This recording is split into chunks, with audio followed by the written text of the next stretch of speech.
Hello student, केपीसीएमबी classes में आप सबका स्वागत है। आज हम लोग पढ़ेंगे ट्रांसफार्मर के बारे में। यह वीडियो हमारा पूरी तरह से ट्रांसफार्मर पर आधारित है। ठीक है दोस्तों, सबसे पहले हम देखते हैं क्वेश्चन क्या दिया हुआ है। ठीक है, सबसे पहले हम देखते हैं क्वेश्चन। ट्रांसफार्मर के सिद्धांत तथा रेखा चित्र देते हुए इसकी संरचना एवं कार्यविधि का वर्णन कीजिए। कुछ इसी प्रकार हमारे बोर्ड के एग्जाम में भी यह क्वेश्चन इसी तरह पूछा जाता है। ठीक है, तो क्या करते हैं, सबसे पहले हम सिद्धांत के बारे में जानते हैं। ट्रांसफार्मर किस सिद्धांत पर वर्क करता है। ठीक है, ट्रांसफार्मर अन्योन्य प्रेरण के सिद्धांत पर कार्य करने वाली एक ऐसी युक्ति है जिसे प्रत्यावर्ती धारा के विभव को परिवर्तित करने के लिए प्रयोग किया जाता है। ठीक है, क्या करते हैं सिद्धांत पर अन्योन्य प्रेरण। अन्योन्य प्रेरण क्या होता है, हमने इसके पहले वीडियो में देख चुके हैं। ठीक है, हमने इस पर वीडियो बना चुका है, अन्योन्य प्रेरण पे वीडियो बना चुके हैं हम लोग। ठीक है, तो अन्योन्य प्रेरण क्या होता है, कोई दो कुंडलियां होती है। ठीक है, इसमें प्राइमरी कुंडली होती है, दूसरी सेकेंडरी होती है। अगर हम क्या करते हैं, प्राइमरी कुंडली में अगर धारा प्रवाहित करते हैं, ठीक है, तो उसके जस्ट पास रखी कुंडली में क्या होता है, एक प्रेरित विद्युत वाहक बल उत्पन्न हो जाता है, जिसके कारण सेकेंडरी कुंडली में भी क्या होती है, धारा बहने लगती है। ठीक है, यही हमारा अन्योन्य प्रेरण का सिद्धांत है। इसी सिद्धांत पर हमारा क्या ट्रांसफार्मर वर्क करता है। ठीक है, वह करने वाली एक ऐसी युक्ति है जिसे प्रत्यावर्ती धारा के विभव को परिवर्तित करने के लिए प्रयोग किया जाता है। ठीक है, क्या करते हैं, प्रत्यावर्ती धारा की विभव को, ठीक है, प्रत्यावर्ती की धारा के विभव को हम क्या करते हैं, बढ़ा देते हैं या घटा देते हैं। ठीक है, इसके द्वारा तो प्रयोग करना। इसकी कितनी मुख्यतः दो प्रकार के होते हैं ट्रांसफार्मर। ठीक है, ट्रांसफार्मर दो प्रकार के। पहला ट्रांसफार्मर हमारा है ऊंचाई ट्रांसफार्मर, यानी स्टेप अप ट्रांसफार्मर। ठीक है, दूसरा ट्रांसफार्मर हमारा है अपचयी ट्रांसफार्मर, यानी स्टेप डाउन ट्रांसफार्मर। ठीक है, हमारे दो ट्रांसफार्मर है। ठीक है, पहला है उच्चई ट्रांसफार्मर। तो सबसे पहले हम ऊंचाई ट्रांसफार्मर के बारे में पढ़ते हैं। ठीक है, तो हमारा सबसे पहला हेडिंग है उच्चई ट्रांसफार्मर, स्टेप अप ट्रांसफार्मर। ये कैसा ट्रांसफार्मर, किस प्रकार वर्क करता है, ठीक है, इसके बारे में हम लोग जानेंगे। यह ट्रांसफार्मर निम्न प्रत्यावर्ती वोल्टता को उच्च वोल्टता में बदलता है। ठीक है, निम्न प्रत्यावर्ती धारा की जो वोल्टता है, ठीक है, उसको क्या करता है, उच्च प्रत्यावर्ती वोल्टता में बदल दिया जाता है। उच्च, इसके द्वारा क्या किया जाता है, निम्न प्रत्यावर्ती वोल्टता को उच्च वोल्टता में बदलता है। ठीक है, कौन, ये उच्चई ट्रांसफार्मर। ठीक है, उच्चई ट्रांसफार्मर क्या करता है, निम्न प्रत्यावर्ती वोल्टता को ऊंचा कर देता है, उच्चई ट्रांसफार्मर कहलाता है। सेम अगर उसका अपचयी वाला कहें तो क्या करता है, वो उच्च वोल्टता को क्या करता है, देखिए सेम वही उच्च प्रत्यावर्ती वोल्टता को निम्न वोल्टता में बदल देता है, उसे अपचयी मतलब पचा लिया। ठीक है, वही चीजें अपचयी वाले में हो जाती है। ठीक है, जस्ट इसके उल्टा। ठीक है, तो होता क्या है इसमें, आगे देखते हैं। हाँ, इन कुंडलियों में से एक कुंडली, ठीक है, आगे क्या है, इसमें दो कुंडलियां होती हैं। ठीक है, वोल्टता बदलता है। ठीक है, इसके आगे देखते हैं, इसमें दो कुंडलियां होती हैं। इन कुंडलियों में से एक कुंडली में तांबे के मोटे तार के कम फेरे होते हैं। ठीक है, इसमें से किसी पहले वाले कुंडली में जो प्राइमरी कुंडली, इसमें क्या तांबे के, देखिए हमारा ये उच्चई ट्रांसफार्मर का हमारा रेखा चित्र है। ठीक है, इसे हम रेखा चित्र बोलते हैं। ठीक है, ये हमारा चित्र है ट्रांसफार्मर का चित्र, उच्चई ट्रांसफार्मर, स्टेप अप ट्रांसफार्मर का ऊंचाई ट्रांसफार्मर का रेखा चित्र ये है, हमारा चित्र ये है। ठीक है, सबसे पहले ऊंचाई ट्रांसफार्मर के रेखा चित्र को देखते हैं। ठीक है, क्या कह रहा है, इन कुंडलियों में से एक कुंडली, इसमें दो कुंडलियां होती हैं, पहले को हम बोलते हैं प्राइमरी कुंडली, दूसरे को हम बोलते हैं सेकेंडरी कुंडली।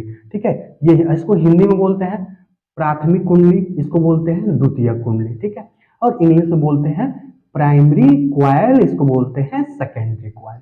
ठीक है दोस्तों, इसके आगे हम देखते हैं निम्न प्रत्यावर्ती धारा को उच्च वोल्टता बताइए, तो हम जान चुके हैं। इसमें दो कुंडलियां होती हैं, इन कुंडलियों में से एक कुंडली में तांबे के मोटे तार के कम फेरे होते हैं। तो ये मानिए हमारी जो प्राइमरी कुंडली, इसमें तांबे के मोटे तार के कम फेरे हैं। ठीक है, इसमें तांबे के मोटे का तार के कम फेरे, देखिए 1 2 3 4 कम फेरे हैं। और एक तार कैसे होते हैं, बहुत थोड़े से मोटे होते हैं, इसके तुलना में थोड़े से मोटे होते हैं। ठीक है, और क्या है, दूसरी साइड जो हमारा है, तो दूसरी कुंडली है, दूसरी कुंडली में तांबे के पतले तार के अधिक फेरे होते हैं। ये हमारी जो दूसरी तरफ जो कुंडली है, इसमें तांबे के पतले तार के, देखिए 1 2 3 4 5 6 7, इसमें लगभग क्या है, पतले तार के अधिक फेरे होते हैं। ठीक है, ये तार जो इसकी तुलना में क्या होता है, पतला होता है, और इसमें अधिक फेरे होते हैं। ठीक है, ये हो गया हमारे उच्चई ट्रांसफार्मर। ठीक है, उच्चई ट्रांसफार्मर की जो रेखा चित्र है यहाँ पे। ठीक है, आगे देखते हैं, यह द्वितीय कुंडली कहलाती है, इसको हम द्वितीय कुंडली यानी सेकेंडरी कुंडली कहते हैं। ठीक है, इसको प्राइमरी कुंडली कहते हैं। यानी हम क्या कर सकते हैं, उच्चई ट्रांसफार्मर बनाने के लिए हम क्या कर सकते हैं, दो कुंडली लेंगे, जिसमें प्राथमिक कुंडली जो होगी उसमें मोटे तार के कम फेरे होंगे, और जो सेकेंडरी कुंडली होगी उसमें पतले तार के अधिक फेरे होंगे, इसे हम क्या कहेंगे, उच्चई ट्रांसफार्मर कहेंगे। ठीक है, अब जस्ट इसके विरुद्ध देखिए क्या हो रहा है नीचे, अपचयी ट्रांसफार्मर में क्या हो रहा है, स्टेप डाउन ट्रांसफार्मर क्या होता है, ये ट्रांसफार्मर उच्च प्रत्यावर्ती वोल्टता को निम्न वोल्टता में बदल देता है। ठीक है, ये क्या करता है, उच्च प्रत्यावर्ती वोल्टता को, ठीक है, जो सबसे ऊंची प्रत्यावर्ती वोल्टेज होगा उसको क्या करेगा, निम्न वोल्टेज में, निम्न वोल्टता में, निम्न विभवांतर में क्या करता है, ये चेंज कर देता है, ठीक है। और इसमें भी कुंडलियां होती हैं, तो इसमें कुंडलियां, तो दोनों में कुंडली होगी तभी तो सारे वर्क होंगे। तो क्या है, इसमें भी ये प्राइमरी, ऊपर वाला प्राइमरी हो गया, दूसरा हमारा सेकेंडरी हो गया, ठीक है।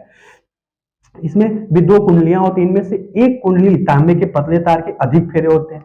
तो जब हमारी एक कुंडली में जो क्या होता है, ये जो हमारा पहला वाला प्राइमरी वाले में क्या, इसमें होते हैं तांबे के पतले तार के, देखिए जस्ट इसके उल्टा हो चुका है यानी, ठीक है। इसमें पतले तार के क्या होते हैं, अधिक फेरे होते हैं। क्या लिखा हुआ है, इनमें से एक कुंडली में तांबे के पतले तार के अधिक फेरे होते हैं, ठीक है, यह प्राथमिक कुंडली कहलाती है, ठीक है। तथा दूसरी कुंडली में तांबे के मोटे तार के, दूसरी कुंडली जो हमारी है इसमें तांबे के मोटे तार के कम फेरे होते हैं, ठीक है। यह द्वितीय कुंडली कहलाती है, हमारी सेकेंडरी क्वाइल हो गई, हमारी प्राइमरी क्वाइल हो गई, ठीक है।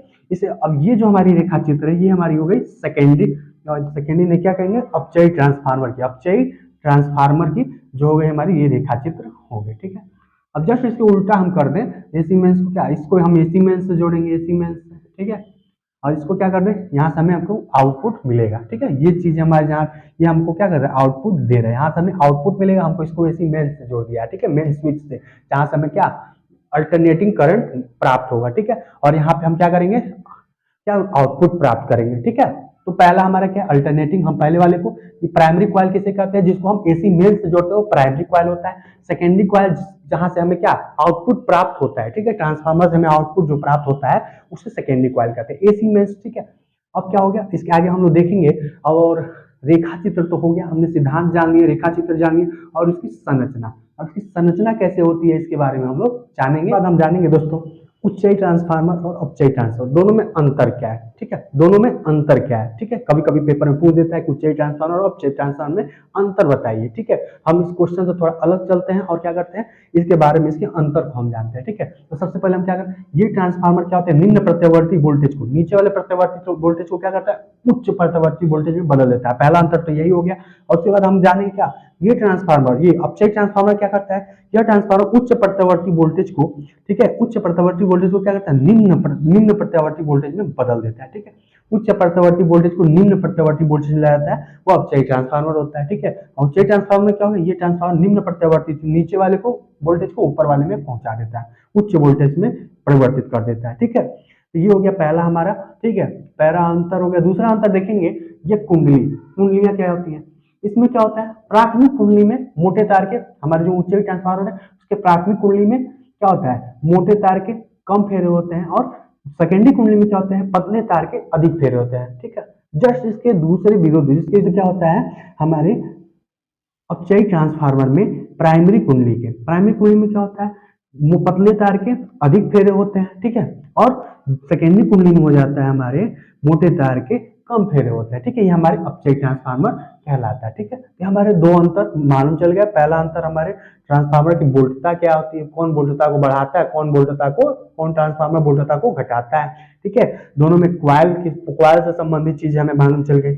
जो हमारे उच्चयी ट्रांसफार्मर के प्राइमरी क्वाइल में कितने, जो हमारा उच्चयी ट्रांसफार्मर है इसके प्राइमरी क्वाइल में मोटे तार के कम फेरे हैं, ठीक है। सेकेंडरी क्वाइल में क्या हो जा रहा है, इसके उच्चयी ट्रांसफार्मर के सेकेंडरी क्वाइल में क्या है, पतले तार के अधिक फेरे हैं, ठीक है। जस्ट इसके विरुद्ध हम आ जाएंगे अपचयी ट्रांसफार्मर में, किसमें, अपचयी ट्रांसफार्मर में। इसमें क्या होता है, अपचयी ट्रांसफार्मर में ये होता है, इसमें प्राइमरी कुंडली है, जो इसकी प्राइमरी कुंडली, इसमें पतले तार के अधिक फेरे होते हैं, और इसके जस्ट विरुद्ध सेकेंडरी क्वाइल में क्या होते हैं, मोटे तार के कम फेरे होते हैं, ठीक है। ये हमारा दूसरा अंतर हो गया, ठीक है।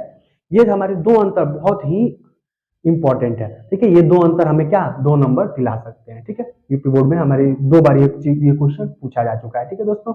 इसके आगे हम लोग देखते हैं इसकी संरचना एवं कार्यविधि कैसे होगी, ठीक है। ठीक है दोस्तों, इसके आगे हम इसकी संरचना को देखते हैं। इसमें नर्म लोहे की पृथक पत्तियों को एक के ऊपर एक रखकर आयताकार अथवा गोलाकार पटलित क्रोच बनाया जाता है, ठीक है। कुछ इस प्रकार हम क्या करते हैं, आयताकार, इसमें क्या करते हैं, सबसे पहले कुछ ना करते हैं, पहले उखाड़ते हैं। इसके बाद दोस्तों हम देखते हैं संरचना के बारे में। संरचना क्या होती है, इसमें संरचना क्या क्या उपयोग है। इसके बाद दोस्तों हम इसके संरचना के बारे में देखते हैं, ठीक है। ट्रांसफार्मर की संरचना कैसे होती है, ठीक है। हमारा अगला हेडिंग है संरचना, ठीक है। इसमें नर्म लोहे की पृथकीकृत पट्टियों को एक के ऊपर एक रखकर आयताकार अथवा गोलाकार पटलित क्रोध बनाया जाता है। ठीक है, इसमें क्या नर्म लोहे का प्रयोग होता है। ठीक है, कैसे कैसा होता है लोहा, ठीक है, नर्म लोहा। ठीक है, पृथकीकृत पत्तियों को मतलब अलग अलग पत्तियों को, ठीक है, एक के ऊपर एक, ठीक है, देख रहे हैं, एक के ऊपर एक पत्तियों को रखकर क्या किया गया है, ट्रांसफार्मर को बनाया गया है। ठीक है, एक के ऊपर एक पटलित क्रोड होना चाहिए। ठीक है, ऊपर एक रखकर आयताकार अथवा गोलाकार पटलित क्रोड, क्या तो या तो क्या होना चाहिए, वो आयताकार होना चाहिए, नहीं तो क्या होना चाहिए, गोलाकार होना चाहिए। हमने क्या बनाया हुआ है, आयताकार बनाया हुआ है। ठीक है, पटलित क्रोड आयताकार अथवा गोलाकार पटलित क्रोड बनाया जाता है इसे, जिससे क्रोड में कम भंवर धाराएं उत्पन्न हो। अगर ये क्या होंगे, अगर ये पटलित होंगे, पटलित मतलब एक के ऊपर एक नर्म लोहे की जो क्रोड है, नर्म लोहे की क्या है, पृथकीकृत पत्तियां लगी होंगी, तो क्या हुआ, उसमें भंवर धाराएं कम उत्पन्न होगी। अगर हम क्या एक ठोस क्या ले लें, ठोस अगर एक लोहा ले लें, नर्म लोहा ही ले लें, तो उसमें क्या होगा, उसमें भंवर धाराएं अधिक उत्पन्न होगी। लेकिन अगर क्या पटलित क्रोड बनाए तो क्या भंवर धाराएं कम उत्पन्न होंगी। ठीक है, जिससे क्रोड में कम भंवर धाराएं उत्पन्न हो तथा वैद्युत ऊर्जा का ह्रास कम हो। तो भंवर धाराएं कम उत्पन्न होंगी तो वैद्युत ऊर्जा का ह्रास कम होगा। ठीक है, इसके आगे देखते हैं, इस क्रोड पर वैद्युत रोधी पदार्थ की परत चढ़े तांबे की पृथकीकृत तारों को अलग अलग दो कुंडलियां लपेटी जाती हैं। ठीक है, दो कुंडलियां लपेटी जाती हैं। पहली कुंडली ये हमारी हो गई, ये वाली, ठीक है, दूसरी कुंडली ये हो गई, ये हमारे इसको बोलते हैं क्रोड। ठीक है, क्या बोलते हैं, क्रोड। इसमें इस वाले को क्रोड बोलते हैं, इसमें ये जो तीनों हमारे जो लाइनिंग दिखाए गए हैं इसको बीच में हम क्रोड बोलते हैं। ठीक है, तो ये हमारे दोनों हो गए क्रोड। ठीक है, इस क्रोड पर वैद्युत रोधी पदार्थ की परत चढ़ी तांबे की पृथकीकृत, ये हमारी क्या हो गई, तांबे की पृथकीकृत क्या हो गई, तारे हो गई। दोनों तारे क्या है, दोनों तारे क्या है, इस क्रोड से क्या है, अलग अलग है। ठीक है, क्रोड से क्या है, अलग है, लपेटी जाती है। ठीक है, इस क्रोड पर ही लपेटी जाती है, क्या होती है, अलग अलग दो कुंडलियां लपेटी जाती हैं। ये कुंडलियां एक दूसरे से तथा लोहे की क्रोड से पृथकीकृत होती है। ठीक है, इस लोहे की क्रोड से क्या होती है, अलग होती है, सटी अलग होती है। ठीक है, और इस पर क्या होता है, पर वैद्युत रोधी पदार्थ की लेप लगी होती है। ठीक है, वैद्युत रोधी पदार्थ की परत चढ़ी होती है। ठीक है, उसके बाद कुंडलियां लपेटी जाती हैं। ये कुंडलियां एक दूसरे से तथा लोहे की क्रोड से पृथकीकृत होती हैं। इन कुंडलियों में से एक में तांबे के मोटे तार के कम फेरे होते हैं। ठीक है, तांबे के मोटे तार के कम फेरे होते हैं। ठीक है, अगर जिसमें तांबे के मोटे तार के कम फेरे होते हैं उसे प्राथमिक कुंडली कहते हैं, तथा दूसरे में तांबे के पतले तार के अधिक फेरे होते हैं। दूसरा नंबर है हमारे तांबे के पतले तार के अधिक फेरे। देखिए इसमें कम तार, मोटे तार के कम फेरे हैं, इसमें पतले तार के अधिक फेरे हैं। ठीक है, जिससे जिससे हम क्या कहते हैं, द्वितीय कुंडली कहते हैं। इसको प्राइमरी कुंडली बोलते हैं, प्राइमरी क्वाइल। ठीक है, प्राइमरी क्वाइल, ये हमारा हो जाता है सेकेंडरी क्वाइल। ठीक है, ये हमारा सेकेंडरी क्वाइल, इसको बोलते हैं सेकेंडरी क्वाइल। ठीक है, ये हमारा जो ट्रांसफार्मर बनता है, ये कौन सा ट्रांसफार्मर होता है, उच्च ट्रांसफार्मर, जिसमें क्या, जो हमारा प्राइमरी क्वाइल क्या हो जाता है, इसमें मोटे तार के कम फेरे होते हैं। सेकेंडरी क्वाइल में क्या होता है, पतले तार के अधिक फेरे होते हैं। इसे हमारे स्टेप अप ट्रांसफार्मर बोलते हैं, उच्च ट्रांसफार्मर। जस्ट यही संरचना क्या होगी हमारी, अपचयी ट्रांसफार्मर में होगी। बस चेंज क्या होगा, जो हमारा ये पतला और जो मोटा वाला तार है हमारा नीचे चलाएगा, जो क्या होगा, और ये जो हमारा पतला वाला तार है यहाँ ऊपर चलाएगा, जो प्राथमिक कुंडली हो जाएगी। जो हमारी प्राथमिक कुंडली है वो सेकेंडरी हो जाएगी, और जो हमारी सेकेंडरी है वो प्राइमरी हो जाएगी। ठीक है, तो जो हमारे प्राइमरी कुंडली को हमेशा क्या करते हैं, एसी मेन से जोड़ते हैं। ठीक है, और सेकेंडरी पर हमें क्या मिलता है, आउटपुट प्राप्त होता है। जो ट्रांसफार्मर से हमें जो धारा प्राप्त होती है वो क्या, आउटपुट हमें यहाँ पर मिल जाता है। ठीक है, यही संरचना हमसे क्या है, सिंपल संरचना। इसी तरह क्या करेंगे हम अपने ट्रांसफार्मर के साथ ही कर देंगे। सिंपल क्या करेंगे, जो ये ऊपर वाली चीज है, जो प्राइमरी कुंडली, इसको हम सेकेंडरी बना देंगे, सेकेंडरी वाले को प्राइमरी कर देंगे। ठीक है दोस्तों, ऐसे हम बोर्ड के पेपर में ऐसे हम कर सकते हैं। ठीक है दोस्तों, इसके आगे हम देखेंगे संरचना के बाद इसकी कार्य विधि कैसी है। ठीक है, और इसके कुछ फार्मूले क्या है। ठीक है, इस फार्मूले को हम जानेंगे आगे। ठीक है, ठीक है दोस्तों, इसके बाद हमने संरचना को जाना। ठीक है, संरचना के बाद हम कार्यविधि को जानते हैं। ठीक है, तो कार्यविधि वर्किंग प्रोसेस क्या होता है इसके बारे में हम लोग जानेंगे। जब ट्रांसफार्मर की प्राथमिक कुंडली को प्रत्यावर्ती धारा स्रोत से जोड़ते हैं, ठीक है, ये हमारी ट्रांसफार्मर की प्राथमिक कुंडली हो गई। इसमें इसको हम क्या कर रहे हैं, एसी मेन से, यानी क्या, प्रत्यावर्ती धारा स्रोत से जोड़ दे रहे हैं। ठीक है, तो क्या होता है, तो प्राथमिक कुंडली में प्रत्यावर्ती वैद्युत धारा प्रवाहित होने लगती है। तो हमारे प्राथमिक कुंडली में क्या होती है, प्रत्यावर्ती वैद्युत धारा क्या होती है, प्रवाहित होने लगती है। यह धारा लौह क्रोड को चुंबकित करती है। इस लौह क्रोड को, यह धारा जो इसमें धारा बह रही है प्राइमरी में, वो क्या कर रही है, इस लौह क्रोड को क्या करती है, चुंबकित कर रही है, ठीक है। धारा के प्रत्येक चक्र में क्रोध एक बार क्या होता है, धारा के प्रत्येक चक्र में, प्रत्येक चक्र में देखिए क्या, एक चक्र में क्या होता है, एक दिशा में, तथा दूसरी चक्र में क्या होता है, दूसरी बार दूसरी दिशा में चुंबकित करता है किसको, क्रोध को क्या करता है, एक बार क्या, एक दिशा में एक बार चुंबकित करता है, दूसरी बार दूसरी दिशा में क्या करता है, चुंबकित हो जाता है कौन, क्रोध। धारा के द्वारा कौन होता है, यह क्रोध जो हमारा है, एक बार एक दिशा में, दूसरी बार दूसरी दिशा में क्या होता है, चुंबकित हो जाता है। अतः क्रोध के बार बार चुंबकन वह विचुंबकन के कारण, ठीक है, ये जो हमारा क्रोध है इसके बार बार चुंबकन होने, विचुंबकन होना, ठीक है, बार बार चुंबकन वह विचुंबकन के कारण इसमें बद्ध चुंबकीय फ्लक्स में निरंतर परिवर्तन होता रहता है, ठीक है, बद्ध चुंबकीय फ्लक्स में क्या होता है, निरंतर लगातार परिवर्तन होता रहता है।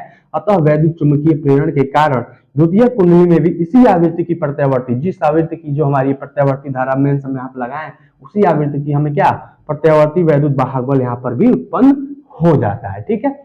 क्या होता है देखिए, निरंतर परिवर्तित होता रहता है, अतः वैद्युत चुंबकीय प्रेरण के कारण द्वितीय कुंडली में भी उसी आवृत्ति की एक प्रत्यावर्ती वैद्युत वाहक बल क्या होता है, उत्पन्न हो जाता है, ठीक है। तो हम कह सकते हैं क्या, जब हम ट्रांसफार्मर को क्या कर रहे हैं, ट्रांसफार्मर की प्राइमरी कुंडली में क्या कर रहे हैं, एसी मेंस को एसी मेंस से जोड़ रहे हैं, मतलब प्रत्यावर्ती धारा परिपथ से जोड़ रहे हैं, तो क्या हो रहा है, हमारी प्राइमरी कॉइल में भी धारा बहने लग रही है। इस धारा बहने के कारण इस क्रोड में जो नर्व है, हमारा नर्व लोहे का क्रोड बना हुआ है, ठीक है, इस क्रोड में भी क्या हो रहा है, चुंबकन विचुंबकन होना शुरू हो जा रहा है इस धारा बहने के कारण, ठीक है। तो क्या हो रहा है, एक दिशा में अगर होने के कारण चुंबकित हो रहा है, दूसरी दिशा में विचुंबकन, ठीक है। ऐसा होने के कारण क्या हो रहा है, यह हमारी दूसरी कुंडली में भी क्या होने लग रही है, वैद्युत वाहक बल उत्पन्न हो जा रहा है, हमारी दूसरी कुंडली में भी क्या हो रहा है, वैद्युत वाहक बल उत्पन्न हो जा रहा है, जिसके कारण धारा प्राप्त होने लग रही है, ठीक है। इस प्रकार की जो कार्यविधि हमारी ट्रांसफार्मर की कार्यविधि कुछ इस प्रकार से होती है। इसके बाद हम इसके कार्यविधि के बाद इसके कुछ फार्मूले इसको हम जानेंगे, ठीक है दोस्तों, इसके आगे हम देखते हैं, ठीक है। ठीक है दोस्तों, उसके बाद हमने संरचना, ठीक है दोस्तों, तो हमने सिद्धांत के बाद रेखाचित्र के बाद संरचना एवं कार्यविधि को जाना। उसके बाद हम क्या लिखते हैं, फेरों की संख्या और हमारे जो विद्युत वाहक बल है उसमें क्या संबंध होता है, संबंध को हम निकालेंगे, ठीक है। इसके बाद सबसे पहला काम है हमारा फेरों की संख्या और विद्युत वाहक बल में संबंध निकाल, तो ठीक है। सबसे पहले हम क्या देखते हैं, माना प्राथमिक और द्वितीय कुंडली में तारों के फेरों की संख्या क्या है, एनपी और एनएस है, ठीक है। प्राथमिक के लिए एनपी लिखा और द्वितीय के लिए एनएस लिखा, यानी सेकेंडरी, और प्रत्येक फेरे से बद्ध चुंबकीय फ्लक्स फाई है, ठीक है, प्रत्येक फेरे से बद्ध चुंबकीय फ्लक्स फाई है, तो फैराडे के नियम से, तो फैराडे का नियम हमारा क्या कहता है, ई बराबर विद्युत वाहक बल ई बराबर minus N del phi upon del t, ठीक है, ऐसा ये बोलता है। तो हम क्या करेंगे, E1 बराबर, मतलब हमारे प्रत्येक फेरे से जो प्राइमरी कुंडली उससे उस फेरे से बद्ध चुंबकीय फ्लक्स क्या जाएगा, E1 नहीं होगा, हम क्या लिखेंगे, प्राइमरी के लिए EP लिखेंगे, ठीक है। तो EP बराबर माइनस एन, ठीक है, NP हो जाएगा, प्राइमरी के लिए हमारा क्या है, NP हो जाएगा, और क्या हो जाएगा, del phi upon del t, ठीक है। इसी प्रकार हमने क्या किया, इसी प्रकार क्या करेंगे, हम सेकेंडरी कुंडली के लिए निकालेंगे, किसके लिए, सेकेंडरी कुंडली के लिए, हमारा था किसके लिए, प्राथमिक कुंडली के लिए, प्राथमिक या प्राइमरी कुंडली जो भी कह सकते हैं, ये था हमारे प्राथमिक कुंडली के लिए, प्राथमिक कुंडली के लिए, ये हमारा आ गया सेकेंडरी। इसी प्रकार सेकेंडरी कुंडली के लिए, ठीक है, इसी प्रकार ये हमारा सेकेंडरी कुंडली के लिए क्या निकालेंगे, ES, क्या निकालेंगे, ES बराबर NS del phi upon del t, ठीक है, ऐसा हमने निकाल लिया, ठीक है। इसके बाद क्या करते हैं, हम इसको समीकरण 1 मानते हैं, इसको समीकरण 2 मानते हैं। इसके बाद क्या करेंगे, हम समीकरण 2 में क्या डिवाइड कर देंगे समीकरण 1 को, ठीक है। क्या हो जाएगा, तो ES हमारा ऊपर हो जाएगा सेकेंडरी वाला, और EP हमारा क्या हो जाएगा, नीचे हो जाएगा, और क्या हो जाएगा हमारा NP क्या हो जाएगा, NS, सबसे पहले हम NS को लिखेंगे, NS minus NS del phi upon del t upon minus NP del phi upon del t, ऐसा आ जाएगा, ठीक है। माइनस से माइनस हमारा समाप्त हो जाएगा, और डेल फाई फाई अपन डेल टी से डेल फाई अपन डेल टी समाप्त हो जाएगा, तो हमारा बच जाएगा क्या आ जाएगा, हमारा बचा हुआ चीज हमारा संबंध मालूम चल जाएगा, E S upon E P बराबर माइनस माइनस हमारा समाप्त हो चुका है, ठीक है, तो minus N S upon N P, यही हमारा क्या विद्युत वाहक बल और फेरों की संख्या में क्या आ गया, हमारा संबंध आ चुका है। ठीक है दोस्तों, ठीक है, तो हमने देखा विद्युत वाहक बल और हमारे फेरों की संख्या में क्या संबंध था। ठीक है दोस्तों, इसके आगे दोस्तों हम निकालेंगे ई एस अपान एपी और विभवांतर, विभवांतर में क्या संबंध है इसके बारे में हम लोग जानेंगे। ठीक है, तो क्या लिखे, इसके बाद हम लिखते हैं यदि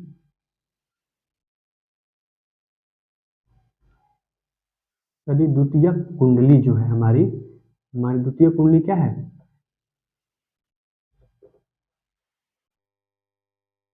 यदि हमारी द्वितीय कुंडली जो है वो क्या है, खुला परिपथ हो, तो क्या होगा, खुला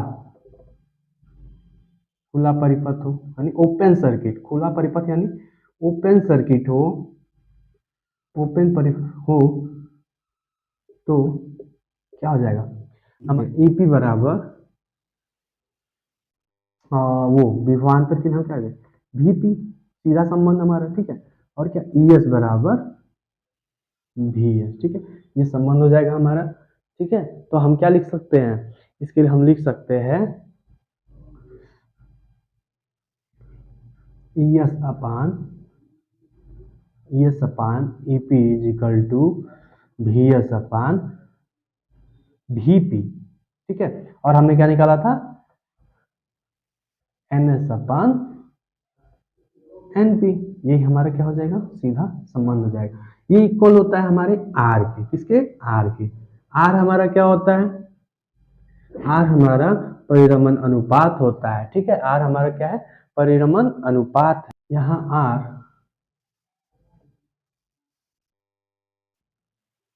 जहाँ जो यहाँ आर किसी ट्रांसफार्मर के लिए, किसी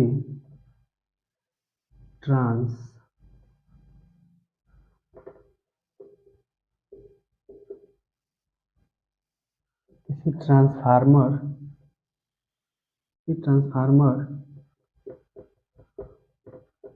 के लिए एक नियतांक है,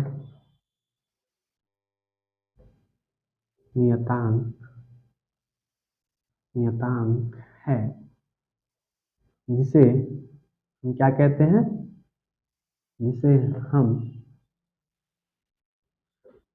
ट्रांसफार्मर का, इसको पहले मिटाते हैं,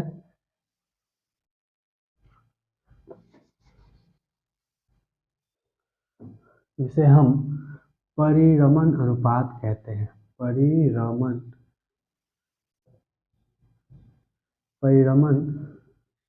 अनुपात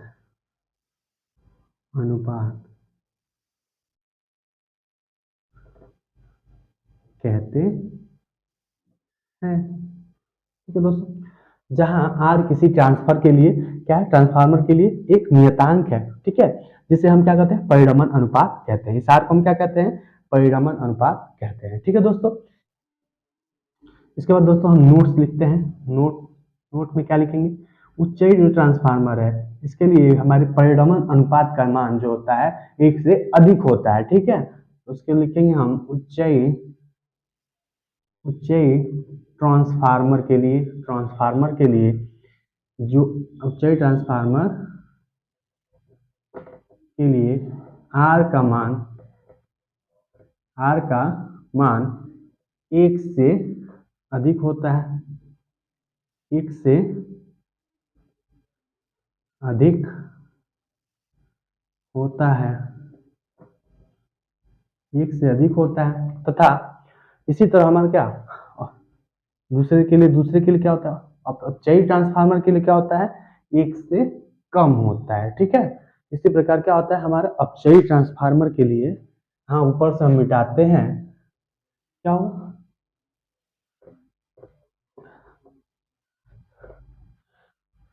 नोट में हमारा ये पहला हो जाएगा। दूसरा लिखेंगे अपचयी ट्रांसफार्मर के लिए क्या होता है,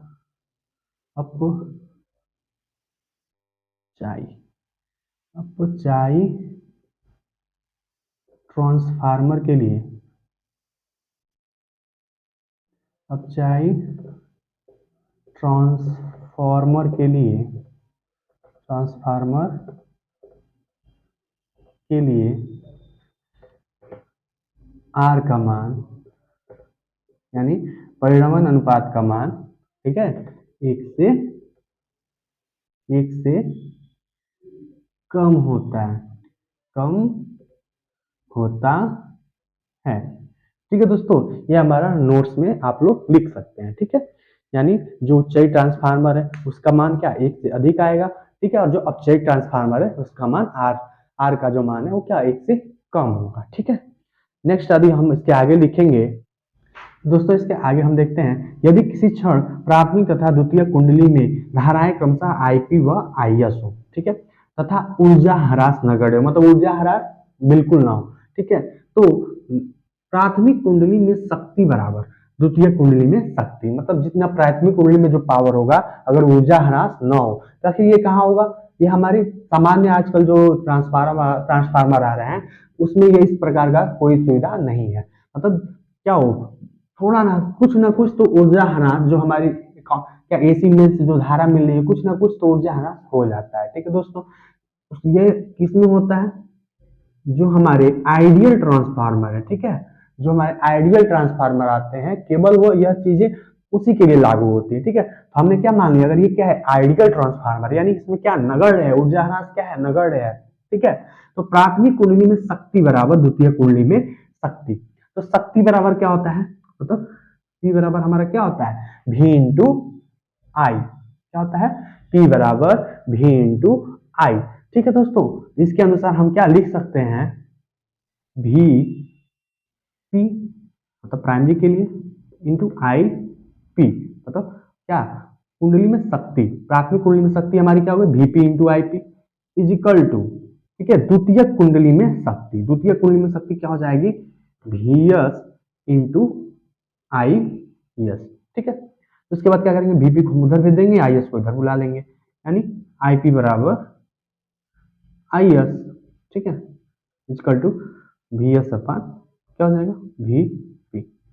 ठीक है, ये चीजें हमारी आ चुकी है। ठीक है दोस्तों, इसके बाद हमने इससे पहले परिणमन अनुपात R बराबर हमने क्या लिखा था, या ES बराबर क्या लिखा था, ES upon EP is equal to VS upon VP equal to किसके बराबर था NS अपान NP निकाला था। ठीक है, फेरों की संख्या। ठीक है, उसके बाद हमने क्या निकाल लिया IP, ये क्या हो गया हमारा देख रहे उल्टा संबंध हो जाएगा, यानी क्या हो जाएगा हमारा जो IP है वो ऊपर आ जाएगा, ठीक है, और जो IS है हमारा क्या हो जाएगा नीचे चला जाएगा, इक्वल टू परिणमन अनुपात R। ठीक है, तो हम ऐसे निकाल चुके हैं। ठीक है, ये चीजें हमारी मिल जाती हैं, ये पूरा पूरा हमारा क्या हो चुका है संबंध आ चुका है। ठीक है, विद्युतवाहक बल, ठीक है, विभवांतर, फेरों की संख्या एवं धारा के बीच जो हमारा क्या है ये परिणमन अनुपात के इक्वल हम दिखा रहे हैं। ठीक है, ये जो आर क्या है ट्रांसफार्मर क्या है ट्रांसफार्मर नियतांक है। ठीक है, आर जो है हमारा ट्रांसफार्मर नियतांक है जिसे हम क्या कहते हैं परिणमन अनुपात कहते हैं। ठीक है दोस्तों, यहाँ पर हमारा ये वीडियो क्लियर होता है। इसके आगे हम लोग देखेंगे ट्रांसफार्मर की दक्षता क्या होती है। ठीक है, ट्रांसफार्मर की दक्षता के बारे में हम लोग जानेंगे। ठीक है, इसके आगे दोस्तों हम देखते हैं ट्रांसफार्मर की दक्षता। ट्रांसफार्मर की द्वितीय कुंडली से प्राप्त ऊर्जा तथा प्राथमिक कुंडली से प्राप्त ऊर्जा के अनुपात को ट्रांसफार्मर की दक्षता कहते हैं। इसी को अथवा में हम देखें दोबारा तो ट्रांसफार्मर की निर्गत शक्ति और निवेशी शक्ति के अनुपात को, ठीक है, निवेशी शक्ति के अनुपात को क्या कहते हैं ट्रांसफार्मर की दक्षता कहते हैं। इसको हम क्या लिख देंगे ट्रांसफार्मर की दक्षता बराबर ट्रांसफार्मर की दक्षता इक्वल टू क्या निवेशी कुंडली से प्राप्त द्वितीय कुंडली से प्राप्त ऊर्जा। ठीक है, क्या हो जाएगा द्वितीय कुंडली से प्राप्त ऊर्जा अपान क्या हो जाएगा प्राथमिक कुंडली से प्राप्त ऊर्जा, क्या हो जाएगा प्राथमिक कुंडली से प्राप्त ऊर्जा, ठीक है। और इसको दूसरी भाषा में लिखे तो निर्गत शक्ति अपान निवेशी शक्ति, क्या है, निर्गत शक्ति अपान निवेशी निवेशी निवेशी शक्ति, ठीक है दोस्तों। हमारा क्या हो जाएगा, इसके अनुसार ये हो जाएगा और इसके अनुसार ये चीजें हो जाएंगी, यानी दो चीजें हम दो तरह से क्या लिखते हैं, ट्रांसफार्मर की दक्षता, ठीक है, ट्रांसफार्मर की दक्षता, ठीक है दोस्तों। ये चीजें हमारी आ चुकी हैं, ठीक है। कोई भी एक पर रख के हम क्या मान को निकाल सकते हैं। यहाँ पर हमारा ट्रांसफार्मर संबंधित सभी क्वेश्चन समाप्त होते हैं, ठीक है। इसके आगे दोस्तों हम आगे से लाभ और हानि के बारे में पढ़ेंगे, ठीक है। अगली वीडियो में हम लाभ और हानि का वीडियो भी बनाकर डाल देंगे कि ट्रांसफार्मर से क्या लाभ है क्या हानि है, ठीक है। ठीक है दोस्तों, यहाँ पे हमारा वीडियो समाप्त होता है, ठीक है। अगर हमारा वीडियो आपको अच्छा लगा हो तो हमारे वीडियो को लाइक एंड सब्सक्राइब जरूर करें, ठीक है। धन्यवाद।